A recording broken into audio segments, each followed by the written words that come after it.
Neetu classes में आपका स्वागत है। इस वीडियो में हम आपको बताएंगे सब्जेक्ट इतिहास के बारे में जीके। तो सब्जेक्ट इतिहास में कितना टॉपिक होता है, तो उस टॉपिक में से आज हम लोग का टॉपिक है कि हमारी प्राचीन सभ्यताएं। तो अगर आप हमारे चैनल पर पहली बार आए हैं तो सब्सक्राइब कर लीजिए, वीडियो को लाइक कीजिएगा और वीडियो को बीच में स्किप बिल्कुल मत कीजिएगा, इसको अंत तक जरूर देखिएगा, इसको ज़्यादा से ज़्यादा शेयर कीजिएगा और वीडियो को एक लाइक ज़रूर कीजिएगा। तो देखिए यहाँ पर मेरा सब्जेक्ट है इतिहास और इतिहास का एक टॉपिक बाय टॉपिक हम आपको जीके पढ़ाएंगे। तो आज का मेरा टॉपिक है कि हमारी प्राचीन सभ्यताएं। तो आज हम लोग बात करेंगे हमारी प्राचीन सभ्यताएं के क्वेश्चन आंसर के बारे में। इसका ये पार्ट 1 है और पार्ट 2 भी बहुत जल्द आएगा, तो उसको भी आप लोग जरूर देखिएगा। यहाँ पर देखिए लिखा हुआ है कि भारत की प्राचीन भाषाएं कौन कौन सी हैं। भारत की प्राचीन भाषाएं कौन कौन सी हैं। तो भारत की प्राचीन भाषाएं कौन कौन सी है, तो पाली एवं प्राकृत। भारत की प्राचीन भाषाएं कौन कौन सी है, तो पाली एवं प्राकृत भाषाएं हैं। अगला है कि भारत के सबसे प्राचीन नगर कौन सा है। भारत के सबसे प्राचीन नगर कौन सा देखिए, भारत के सबसे प्राचीन नगर कौन थे। तो भारत के सबसे प्राचीन नगर कौन थे, तो मोहनजोदड़ो। उसका क्या नाम था बच्चों, तो मोहनजोदड़ो। भारत के सबसे प्राचीन नगर कौन थे, तो मोहनजोदड़ो।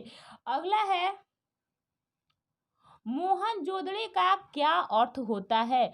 मोहनजोदड़ो का क्या अर्थ होता है, तो मोहनजोदड़ो का क्या अर्थ होता है, तो मोहनजोदड़ो का अर्थ होता है कि मृतकों का नगर अथवा मुर्दों का टीला। इसको हम लोग मृतकों का नगर भी कहते हैं या मुर्दों का टीला भी कहा जाता है। तो ये सब क्वेश्चन एग्जाम में पूछा जाता है और इतिहास से हम आपको बता रहे हैं। तो आज का हम लोग का टॉपिक है कि हमारी प्राचीन सभ्यताएं। तो हम टॉपिक बाय टॉपिक सारा चीज बताएंगे, तो चैनल को सब्सक्राइब करके जरूर रखिएगा और जो भी क्वेश्चन आपको इसमें नहीं याद है तो उसको आप लोग नोट कर सकते हैं। देखिए अगला है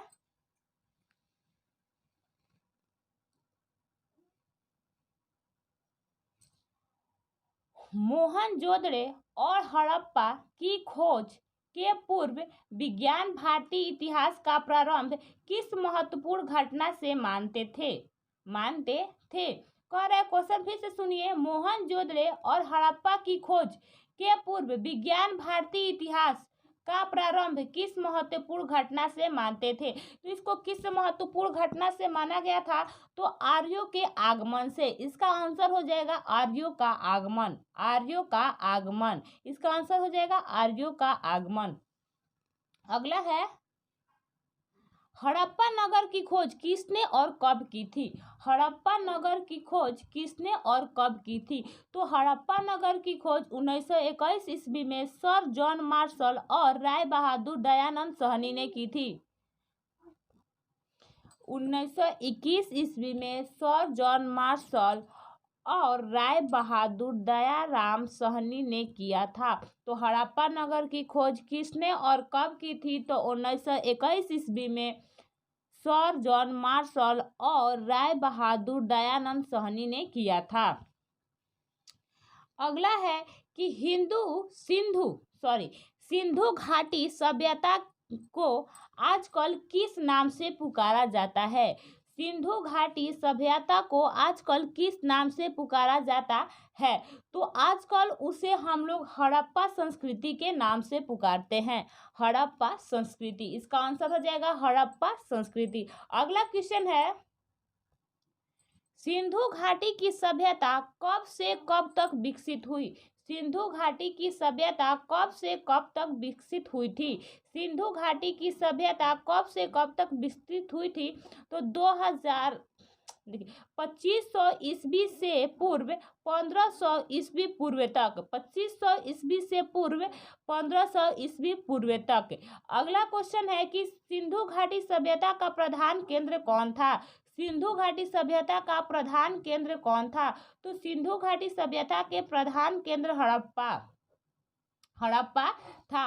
अगला है कि सिंधु घाटी सभ्यता काल का प्रमुख बंदरगाह कौन था? सिंधु घाटी सभ्यता काल का प्रमुख बंदरगाह कौन था? तो उसका प्रमुख बंदरगाह था लोथल, उसका नाम था लोथल। अगला है, सिंधु घाटी सभ्यता को क्या कहा जाता है?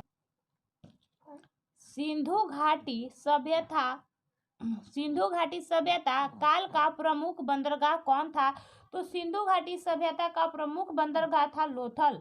अगला है, सिंधु घाटी सभ्यता को क्या कहा जाता है? सिंधु घाटी सभ्यता को क्या कहा जाता है? तो सिंधु घाटी सभ्यता को शहरी सभ्यता कहा जाता है। इसका आंसर हो जाएगा शहरी सभ्यता। सिंधु घाटी सभ्यता को क्या कहा जाता है? तो शहरी सभ्यता। अगला है, सिंधु घाटी सभ्यता किन नदियों के किनारे विकसित हुई थी? सिंधु घाटी सभ्यता किन नदियों के किनारे विकसित हुई थी? तो सिंधु घाटी सभ्यता किन नदियों के किनारे विकसित हुई थी? तो सिंधु नदी के किनारे। इसका आंसर हो जाएगा सिंधु नदी के किनारे। सिंधु नदी के किनारे। अगला है, सिंधु घाटी के लोग किन देवताओं की पूजा करते हैं?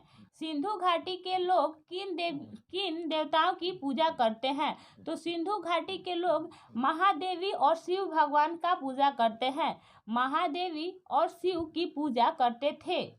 ठीक है, महादेवी और शिव की पूजा करते थे। अगला है, सिंधु घाटी सभ्यता के निवासी किन धातु से परिचित नहीं थे? सिंधु घाटी सभ्यता के निवासी किन धातु से परिचित नहीं थे? तो इसका आंसर हो जाएगा लोहा से। इसका आंसर क्या हो जाएगा बच्चों? तो लोहा से। आइए अगले जीके के बारे में हम लोग बात करते हैं। अगला है, सिंधु घाटी के लोग किन पशु को पवित्र मानते थे? सिंधु घाटी के लोग किन पशु को पवित्र मानते थे? तो सिंधु घाटी के लोग सांड जो था उसको बहुत पवित्र मानते थे। तो इसका आंसर हो जाएगा सांड। अगला है कि सदैव सभ्यता में लोग किस धातु का अधिक प्रयोग करते थे? सदैव सभ्यता में लोग किस धातु का प्रयोग करते थे? तो किस धातु का अधिकतर प्रयोग होता था? तो कांसा का। इसका आंसर हो जाएगा कांसा। अगला है, सिंधु घाटी के निवासियों